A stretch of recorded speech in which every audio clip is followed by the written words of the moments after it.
ಸದ್ಯ ಕೇಂದ್ರದ ನರೇಂದ್ರ ಮೋದಿ ಸರ್ಕಾರ ಜನಸಾಮಾನ್ಯರಿಗಾಗಿ ಸಾಕಷ್ಟು ಯೋಜನೆಗಳನ್ನು ಈಗಾಗಲೇ ಪರಿಚಯಿಸಿದೆ.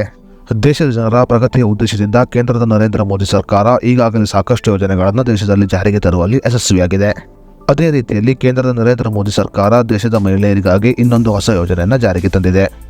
ದೇಶದ ಮಹಿಳೆಯರ ಸಬಲೀಕರಣದ ಉದ್ದೇಶದಿಂದ ಕೇಂದ್ರದ ನರೇಂದ್ರ ಮೋದಿ ಸರ್ಕಾರ ಈ ಹೊಸ ಯೋಜನೆಯನ್ನು ಜಾರಿಗೆ ತಂದಿದೆ. ಹೌದು, ಕೇಂದ್ರ ಸರ್ಕಾರ ದೇಶದ ಮಹಿಳೆಯರ ಸಬಲೀಕರಣದ ಜೊತೆಗೆ ಗರ್ಭಿಣಿ ಮಹಿಳೆಯರಿಗೂ ಕೂಡ ಕೇಂದ್ರ ಸರ್ಕಾರ ಹೆಚ್ಚಿನ ಆದ್ಯತೆಯನ್ನು ನೀಡುತ್ತಿದೆ. ಇನ್ನು ಗರ್ಭಿಣಿ ಮಹಿಳೆಯರ ಉತ್ತಮ ಆರೋಗ್ಯಕ್ಕಾಗಿ ಅವರಿಗೆ ಆರ್ಥಿಕ ನೆರವನ್ನು ನೀಡಲು ಈಗ ಕೇಂದ್ರ ಸರ್ಕಾರ ಮುಂದಾಗಿದೆ. ಕೇಂದ್ರ ಸರ್ಕಾರದ ಈ ಯೋಜನೆ ಅಡಿಯಲ್ಲಿ ದೇಶದ ಎಲ್ಲ ಮಹಿಳೆಯರು 11,000 ರೂಪಾಯಿ ಹಣವನ್ನು ಪಡೆದುಕೊಳ್ಳಬಹುದಾಗಿದೆ. ಹಾಗಾದರೆ ಕೇಂದ್ರ ಸರ್ಕಾರ ಮಹಿಳೆಯರಿಗಾಗಿ ಜಾರಿಗೆ ತಂದಿರುವ ಈ ಹೊಸ ಯೋಜನೆ ಯಾವುದು ಮತ್ತು ಈ ಯೋಜನೆ ಲಾಭವನ್ನು ಪಡೆದುಕೊಳ್ಳುವುದು ಹೇಗೆ ಅನ್ನೋದರ ಬಗ್ಗೆ ಸಂಪೂರ್ಣ ಮಾಹಿತಿಯನ್ನು ಈ ವಿಡಿಯೋದಲ್ಲಿ ನಾವು ನಿಮಗೆ ತಿಳಿಸಿಕೊಡ್ತೀವಿ. ಅದಕ್ಕೂ ಮುನ್ನ ನೀವಿನ್ನು news one Kannada YouTube channel subscribe ಮಾಡಿಕೊಂಡಿಲ್ಲ ಅಂದರೆ ಈಗಲೇ ಸಬ್ಸ್ಕ್ರೈಬ್ ಮಾಡಿ ಮತ್ತು ವಿಡಿಯೋನ ಲೈಕ್ ಮಾಡಿ. ಕೇಂದ್ರದ ನರೇಂದ್ರ ಮೋದಿ ಸರ್ಕಾರ ಗರ್ಭಿಣಿ ಮಹಿಳೆಯರಿಗಾಗಿ ಮಾತೃವಂದನಾ ಅನ್ನುವ ಯೋಜನೆಯನ್ನು ಜಾರಿಗೆ ತಂದಿದೆ. ಇನ್ನು ಕೇಂದ್ರ ಸರ್ಕಾರದ ಈ ಮಾತೃವಂದನಾ ಯೋಜನೆಯ ಅಡಿಯಲ್ಲಿ ದೇಶದ ಕೋಟ್ಯಾಂತರ ಮಹಿಳೆಯರು ಆರ್ಥಿಕ ಬೆಂಬಲವನ್ನು ಪಡೆದುಕೊಳ್ಳಬಹುದಾಗಿದೆ. ಗರ್ಭಿಣಿ ಮಹಿಳೆಯರ ಆರೋಗ್ಯಕ್ಕಾಗಿ ಹಾಗೂ ಮಗು ಜನಿಸಿದ ನಂತರ ಮಗುವಿಗೆ ಅಗತ್ಯ ಪೋಷಕಾಂಶಗಳನ್ನು ನೀಡುವ ಸಲುವಾಗಿ ಕೇಂದ್ರ ಸರ್ಕಾರ ಆರ್ಥಿಕ ನೆರವನ್ನು ನೀಡಲು ಮುಂದಾಗಿದೆ. ಇನ್ನು ದೇಶದ ಪ್ರತಿ ಮಹಿಳೆಯರು ಕೇಂದ್ರ ಸರ್ಕಾರದ ಮಾತೃವಂದನಾ ಯೋಜನೆ ಲಾಭವನ್ನು ಪಡೆದುಕೊಳ್ಳಬಹುದಾಗಿದೆ. ದೇಶದ ಎಲ್ಲ ಗರ್ಭಿಣಿ ಮಹಿಳೆಯರು ಈ ಯೋಜನೆಗೆ ಅರ್ಜಿಯನ್ನು ಸಲ್ಲಿಸುವುದರ ಮೂಲಕ ವಾರ್ಷಿಕವಾಗಿ ಕೇಂದ್ರ ಸರ್ಕಾರದಿಂದ 11,000 ರೂಪಾಯಿ ಹಣವನ್ನು ಪಡೆದುಕೊಳ್ಳಬಹುದು. ಪ್ರಸ್ತುತ ದಿನಗಳಲ್ಲಿ ಮಕ್ಕಳಲ್ಲಿ ಹೆಚ್ಚಾಗುತ್ತಿರುವ ರಕ್ತಹೀನತೆ ಮತ್ತು ಅಪೌಷ್ಟಿಕತೆಯನ್ನು ಗಮನದಲ್ಲಿ ಇಟ್ಟುಕೊಂಡು ಕೇಂದ್ರ ಸರ್ಕಾರ ಈ ಯೋಜನೆಯನ್ನು ರೂಪಿಸಿದೆ.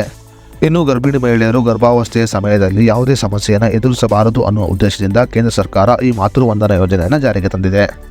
ಅದೇ ರೀತಿಯಲ್ಲಿ ಕೇಂದ್ರ ಸರ್ಕಾರದ ಈ ಮಾತೃವಂದನಾ ಯೋಜನೆ ಅಡಿಯಲ್ಲಿ ಮಹಿಳೆಯರು ಮೊದಲ ಮಗುವಿಗೆ ಜನ್ಮ ನೀಡುವ ಸಮಯದಲ್ಲಿ 5,000 ರೂಪಾಯಿ ಹಣವನ್ನು ಆರ್ಥಿಕ ನೆರವಾಗಿ ಪಡೆದುಕೊಳ್ಳಬಹುದಾಗಿದೆ.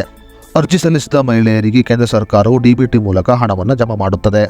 ಮೊದಲ ಮಗುವಿಗೆ ಜನ್ಮ ನೀಡುತ್ತಿರುವ ಗರ್ಭಿಣಿ ಮಹಿಳೆಯರು ಕೇಂದ್ರ ಸರ್ಕಾರದ ಈ ಯೋಜನೆಗೆ ಅರ್ಜಿಯನ್ನು ಸಲ್ಲಿಸಿದರೆ ಡಿಬಿಟಿ ಮೂಲಕ 5,000 ರೂಪಾಯಿ ಹಣವನ್ನು ನೇರವಾಗಿ ಮಹಿಳೆಯರ ಖಾತೆಗೆ ಜಮಾ ಮಾಡಲಾಗುತ್ತದೆ. ಕೇಂದ್ರ ಸರ್ಕಾರದ ಮಾತೃವಂದನಾ ಯೋಜನೆ ಅಡಿಯಲ್ಲಿ ಗರ್ಭಿಣಿ ಮಹಿಳೆಯರು ನೋಂದಣಿಯನ್ನು ಮಾಡಿಕೊಂಡ ಸಮಯದಲ್ಲಿ 1,000 ರೂಪಾಯಿ ಹಣವನ್ನು ನೀಡಲಾಗುತ್ತದೆ. ಇನ್ನು ನೋಂದಣಿ ಮಾಡಿಕೊಂಡ 6 ತಿಂಗಳ ನಂತರ ಮತ್ತೆ 2,000 ರೂಪಾಯಿ ಹಣವನ್ನು ನೀಡಲಾಗುತ್ತದೆ. ಅದೇ ರೀತಿಯಲ್ಲಿ ಮಗು ಜನಿಸಿದ ನಂತರ 2,000 ರೂಪಾಯಿ ಹಣವನ್ನು ನೀಡುವುದರ ಮೂಲಕ ಒಟ್ಟಾಗಿ 5,000 ರೂಪಾಯಿ ಹಣವನ್ನು ಮಹಿಳೆಯರ ಖಾತೆಗೆ ಜಮಾ ಮಾಡಲಾಗುತ್ತದೆ. ಇನ್ನು ಕೇಂದ್ರ ಸರ್ಕಾರದ ಮಾತೃವಂದನಾ ಯೋಜನೆ ಅಡಿಯಲ್ಲಿ ಮೊದಲ ಮಗುವಿಗೂ ಮಾತ್ರವಲ್ಲದೆ ಎರಡನೇ ಮಗುವಿಗೂ ಕೂಡ ಆರ್ಥಿಕ ಬೆಂಬಲವನ್ನು ಪಡೆದುಕೊಳ್ಳಬಹುದು. ಹೌದು, ಎರಡನೇ ಬಾರಿ ಗರ್ಭಧಾರಣೆಯನ್ನು ಮಾಡಿದ ಮಹಿಳೆಯರಿಗೆ ನೇರವಾಗಿ 6,000 ರೂಪಾಯಿ ಹಣವನ್ನು ಜಮಾ ಮಾಡಲಾಗುತ್ತದೆ. ಈ ಮೂಲಕ ಕೇಂದ್ರ ಸರ್ಕಾರದ ಮಾತೃವಂದನಾ ಯೋಜನೆ ಅಡಿಯಲ್ಲಿ ದೇಶದ ಎಲ್ಲ ಮಹಿಳೆಯರು 11,000 ರೂಪಾಯಿ ಹಣವನ್ನು ಪಡೆದುಕೊಳ್ಳಬಹುದಾಗಿದೆ. ದೇಶದ ಗರ್ಭಿಣಿ ಮಹಿಳೆಯರು ಮೊದಲ ಮಗುವಿಗೆ 5,000 ಮತ್ತು ಎರಡನೇ ಮಗುವಿಗೆ 6,000 ರೂಪಾಯಿ ಹಣವಾಗಿ ಒಟ್ಟಾರೆಯಾಗಿ 11,000 ರೂಪಾಯಿ ಹಣವನ್ನು ಈ ಯೋಜನೆಯ ಮೂಲಕ ಪಡೆದುಕೊಳ್ಳಬಹುದು. ಇನ್ನು ಮಾತೃವಂದನಾ ಯೋಜನೆಯ ಅಧಿಕೃತ ವೆಬ್ಸೈಟ್ಗೆ ಭೇಟಿ ನೀಡುವುದರ ಮೂಲಕ ಈ ಯೋಜನೆಗೆ ಅರ್ಜಿಯನ್ನು ಸಲ್ಲಿಸಬಹುದಾಗಿದೆ. ಅದೇ ರೀತಿಯಲ್ಲಿ ಅಂಗನವಾಡಿ ಕೇಂದ್ರಗಳಲ್ಲಿ ಕೂಡ ಈ ಯೋಜನೆಗೆ ಅರ್ಜಿಯನ್ನು ಸಲ್ಲಿಸಲು ಸಾಧ್ಯವಾಗುತ್ತದೆ. ಗರ್ಭಿಣಿ ಮಹಿಳೆಯರು ಹತ್ತಿರದ ಅಂಗನವಾಡಿ ಕೇಂದ್ರಕ್ಕೆ ಭೇಟಿ ನೀಡುವುದರ ಮೂಲಕ ಈ ಮಾತೃವಂದನಾ ಯೋಜನೆಗೆ ಅರ್ಜಿಯನ್ನು ಸಲ್ಲಿಸಬಹುದಾಗಿದೆ.